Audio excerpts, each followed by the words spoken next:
Hello, everyone, and welcome to the Brighter Together podcast.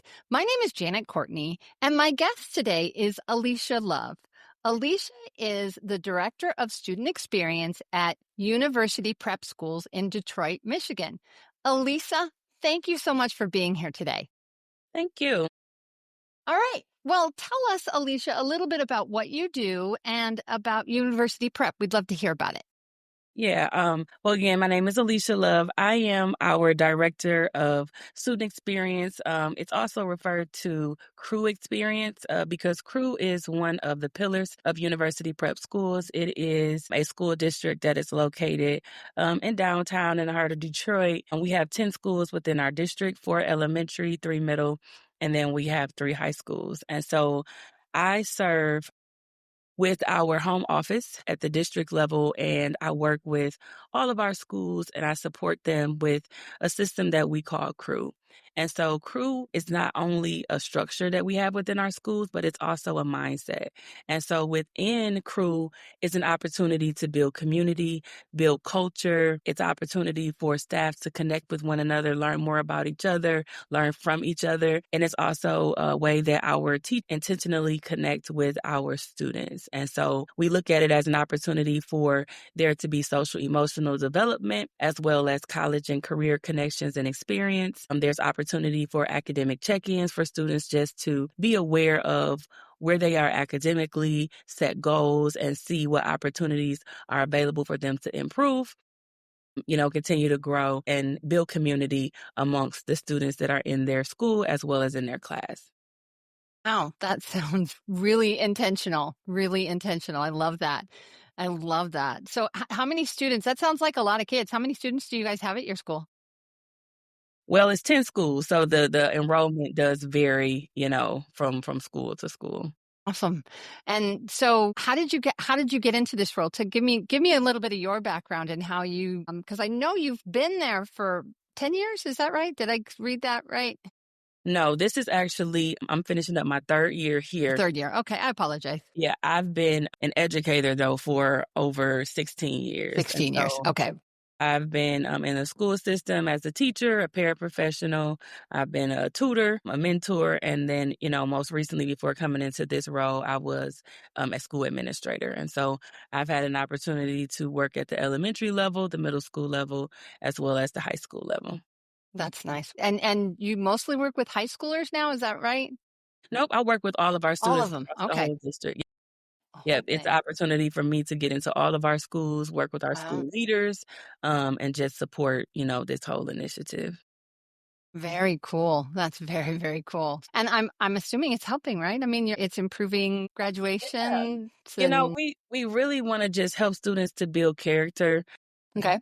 understand how to communicate with one another, build community, and take the time to just check on, each other and just Oh give yeah.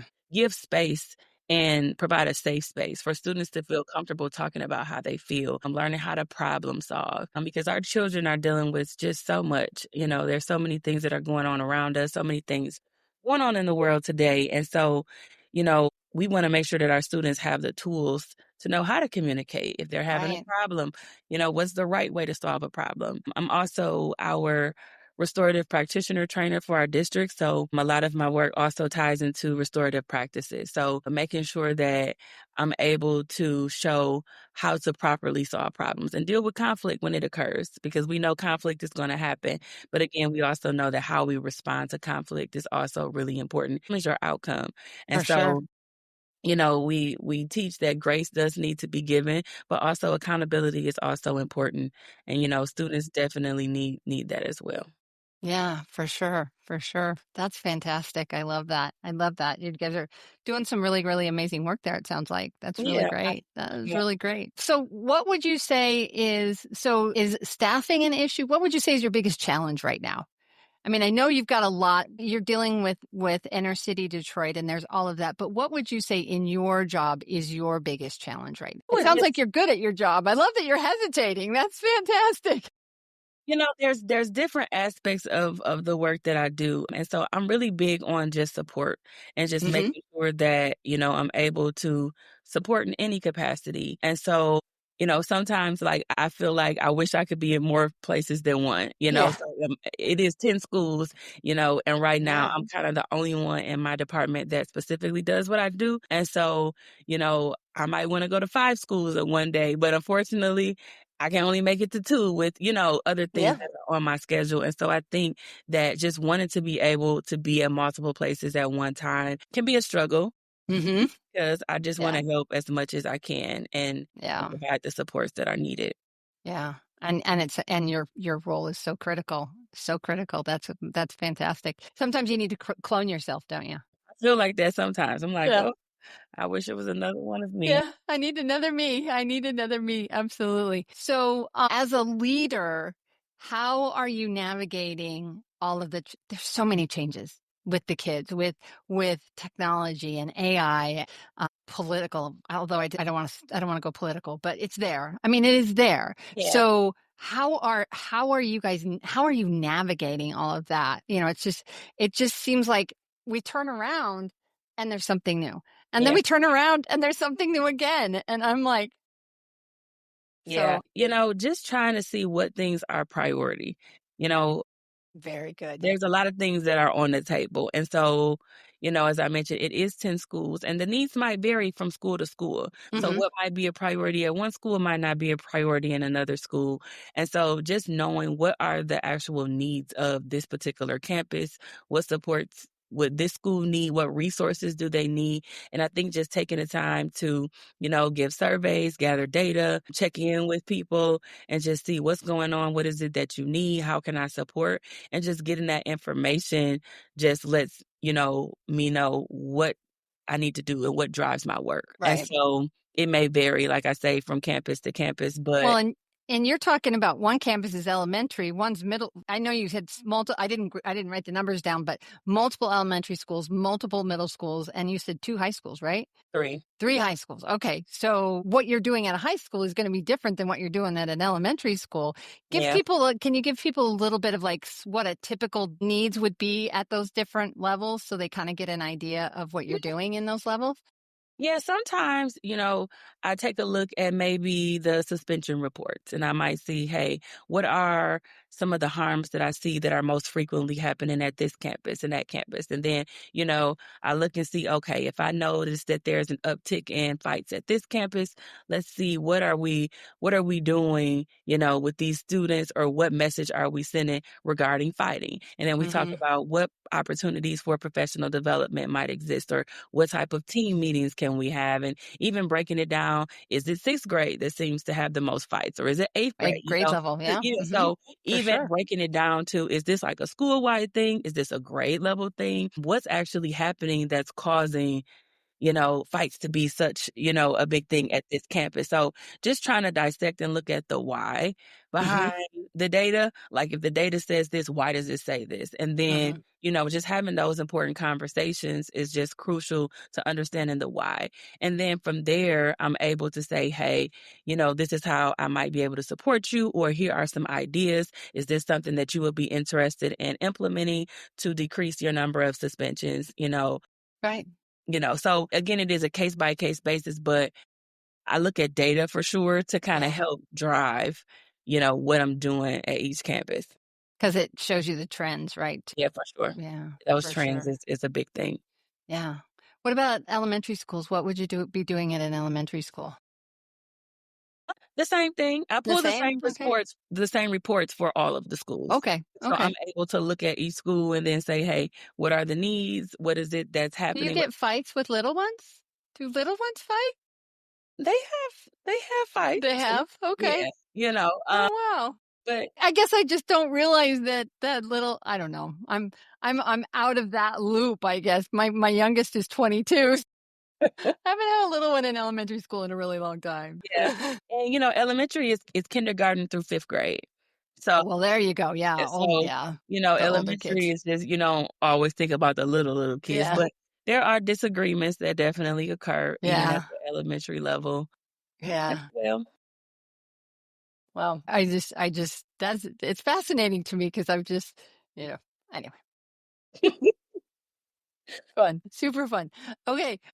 So let's shift gears just a little bit. And what is something you talked about the kids? Do you get to interact with parents very much then as well, or is that not a part of your job? Not so much, Not so much. not in this role. When I was Okay. an administrator, absolutely, Yeah. talk Oh to yeah, parents for all sure. the time. But yeah, typically not in this role. I don't really have too much conversation with parents. Okay. Okay. Um, if you could ask another leader who's done something in your position or similar, what's one of the things that you would want someone else to tell you? Or what would be something that you'd like to have or share? Even what would you share with someone who's coming into a role like this? What would you share with them? Would share the importance of just having positive relationships and actually taking the time to know the people that you work with. Because I think that's just so important with just building community and just understanding the people that you work with, understanding, how different people learn, Hmm. understanding different ways to explain and give expectations and laying out, what you expect of people and just being clear. I would also, add to that just being clear about roles and responsibilities because I'm one who is a firm believer in making sure that I do my part and I train people in a way that they can do their job well. Hmm. And so, I want people to be successful at their job.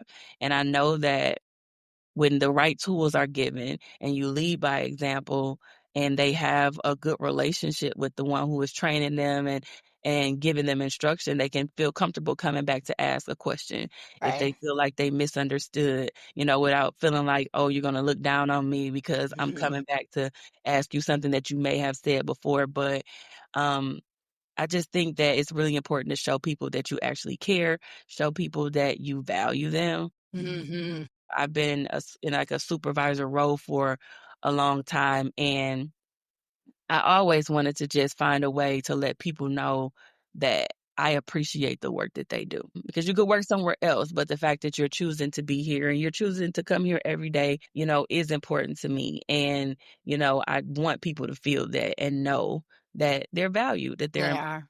and they're appreciated. Yeah. Getting up and doing it and serving the kids and being there for Yeah. them.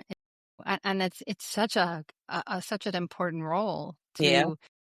And when I'll tell you, I had an experience. And I've been a therapist for 31 years, so lots of experiences. But as someone who was receiving the support or not receiving the support, it matters. Yeah. I had a company I worked with, and I made a mistake. And it was not a small mistake. It was a pretty big mistake, and I was over delivering. They changed the IEP minutes on me, and I missed it. And so for 2 months, I was giving 45 minutes when I should have been given 30. So Mm, that's over delivery, right? So I went to my supervisor because I'm an honest person. I went to my supervisor and said, "Oh my goodness," I said, and the reason I did because it was time for progress report. So I was in there looking at the IEP. It was my mistake. I mean, I totally, and they did not handle it well. And I was afraid to even open my emails because oh, how could you do that? Oh, we're going to have to take the money back. And I mean, I don't care. I was like, it was my mistake, whatever. But it was the tone, yeah. and the attitude and it was almost like, how dare you make a mistake? And if Right. I'd have zipped my lips and not said anything, nobody would have been the wiser and I could have just kept going and I would just change my minutes, right? No one would have noticed. But that's not me. I'm an honest person. And when after that, I didn't want to tell them anything because I was afraid every single time that if I told them something, I was going to be ridiculed and belittled. And that's what they did to me. And the funny thing is, it wasn't the school, it was the company I was working for. The school, which I had a great relationship with, Yeah. the superintendent no, she wasn't superintendent. She was a director of special education. She didn't even charge them for my mistake. She didn't ask for the money back. And she said, "Janet," she said, "I know you didn't do that on purpose." And she was so supportive and so helpful. That's And nice. yeah, but that wasn't the people I mean, yes, I indirectly worked for her, but she wasn't the one paying my Right. bill, writing my paycheck. But my supervisor just beat me to death with this thing. And it was horrible. Yeah, it was just horrible. Exactly. You see that look on your face. That's exactly how I felt every time. And it was like multiple times I mean, I'm sure she was getting it from somebody above her, Right. but you know how they say, bad stuff rolls downhill. So I'm not going to use that word, but you know what I mean? And I just was like, and it's part of the reason Lighthouse exists, because I was like, I will never do that to somebody, because it just was, this is 13, 15 years ago now, maybe. Wow. It was 2011, 14 years ago now. And yeah, it's one of my examples of what not to do, because boy, Yeah. but if you give people the opportunity to ask questions and to be honest, they're going to be on, and they don't have like this horrible, and okay, well, you made a mistake. Let's fix it and let's move on. Don't do that again. Of course, I learned a lesson. Anytime there's a new IEP, boy, you tell you, I was looking at those IEP minutes to make sure they didn't get changed on me. I'm sure. But it just was, and so when you talk about supporting them and giving them the opportunity to come back to you and feel comfortable about asking questions, boy, that's half the battle, right? Yeah. That is half the battle. So good for you. Kudos to you. That's fantastic. Thank you. Okay. I have one last question. I ask this to every podcast guest. I missed one since I've been doing them. But I ask everybody, this is the last question I ask everybody. If you could miraculously solve one challenge in your schools, what would you want to solve? Just like, boom, it's fixed. I guess that I would just say that students would come equipped with the tools to cope with a lot of things that they deal with on a day-to-day basis. Yeah. That's Glasgow's hierarchy of needs, right? They have to have food, shelter, safety, security, right? Have all of those things when they come to school so that they can be ready to learn. Yeah. Right? Yeah. That would be my thing. That'd be a good thing. That'd be a really good thing. Awesome. Good. I'll tell you, you're not the only person that stops. And I love this question, because it really, like, nobody just likes, oh, I absolutely know the answer. Everybody stops and thinks about it and goes, what would be the one thing if I could do just one thing, right? And I've gotten some really interesting, but 99%, I don't even know if it's 99, it's probably 100%. 100% of the people who've answered that question have said, help the kids, help their staff. Something along helping the kids or helping their staff. And I love that, because that's true leadership. People that, they don't like, well, I just wish I had made more money. Nobody says that. We always say, I think one person might have said, gosh, I wish our budget was always balanced, but it was off the cuff kind of thing. And then it really wasn't what he was thinking about, but it was like, he said, besides money, because, I think it was a superintendent, and he was like, you never have enough money. The school budgets are never. Right. Yeah. I wish the budgets were always balanced and everybody had all they needed. Boy, wouldn't that make life easier too, right? For sure. For sure. Well, Alisha, thank you so much for your time. It's been a great conversation. Thanks for answering my myriad of questions. I appreciate it. Where should people go if they want to learn a little bit more about you or your school? Yep. If they want to learn more about University Prep Schools, you can go to uprepschools.com. You can also go to my personal website if you want to learn more about me, alishalove.org, as well. Awesome. Great. Thank you so much for being here. I truly appreciate, and God bless what you're doing. It's not an easy job, it doesn't sound like, but you are doing it with grace, and I appreciate that. And I'm sure your schools do as well. Thank you. I appreciate you for this opportunity.